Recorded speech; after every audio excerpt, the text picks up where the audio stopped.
ఒకసారి పూర్తిగా chess game గురించి వాళ్ళు మనం టోర్నమెంట్స్ లెవెల్లో కాంపిటీషన్ లెవెల్లో మాట్లాడుకుందాం. First we start with Gukesh మొన్న ఉంది కదా, అసలు జరుగుతున్నది ఏంటి? ఆల్రెడీ వరల్డ్ ఛాంపియన్షిప్ జరిగిపోయింది కదా, ఇప్పుడు వీళ్ళు ఆడుతున్నది ఏంటి? దానికి ఎవరెవరు అపియర్ అవుతారు? అది ఇప్పుడు జరిగే టోర్నమెంట్ వచ్చి నార్వే చెస్ 2025. అందులో క్యాండిడేట్స్ ఆడుతున్న టోర్నమెంట్ ఇది. సో క్యాండిడేట్స్ అంటే ఏంటంటే 2700 రేటింగ్ దాటిన వాళ్ళని క్యాండిడేట్స్ అంటారు. సో అందులో అందరూ హై లెవెల్ ఏం దాటిన తర్వాత 2700 ఫిడే రేటింగ్ దాటిన వాళ్ళు ఫిడే రేటింగ్ అంటే ఏంటది? ఫిడే అంటే యాక్చువల్గా వరల్డ్ చెస్ ఫెడరేషన్ అన్నమాట. సో ఫిడే అంటారు దాన్ని.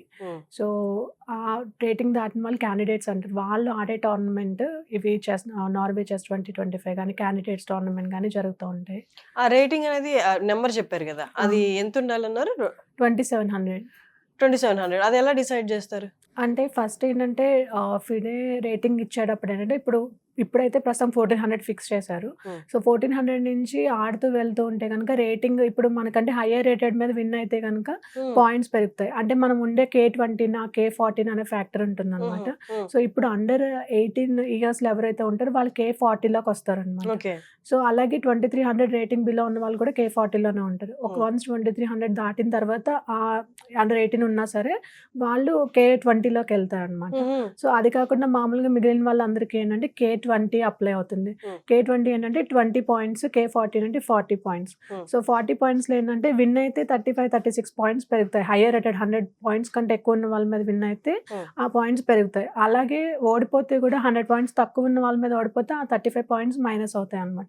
సో డ్రా చేస్తే అలాగా బిలో 100 అబోవ్ 100 అయితే అన్ని పాయింట్స్, 100 లోపల ఉంటే ఇన్ని పాయింట్స్, అలా ఇంక్రిమెంట్ డిక్రీజ్ ఉంటాయి అనమాట. సో దాన్ని బట్టి రేటింగ్ ఇంక్రీజ్ అవడం డిక్రీజ్ అవడం ఉంటుంది. అలా ఇంక్రీజ్ అవుతూ వెళ్తే కనుక 2700 వస్తే క్యాండిడేట్స్ అంటారు.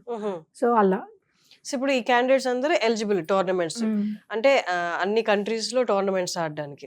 ఇప్పుడు జరుగుతున్న నార్వే అన్నారు కదా, అది ఎలా ఉంటది? ఆ టోర్నమెంట్ అనేది ఎంత మంది పార్టిసిపేట్ చేస్తారు? అందులో ఇయర్లీ ఎన్నిసార్లు జరుగుతుంది? అంటే కొన్ని టోర్నమెంట్స్ వచ్చి ఇయర్లీ వన్స్ జరుగుతూ ఉంటాయి అన్నమాట. సో ఇది నార్మల్ నార్వే చెస్ టోర్నమెంట్.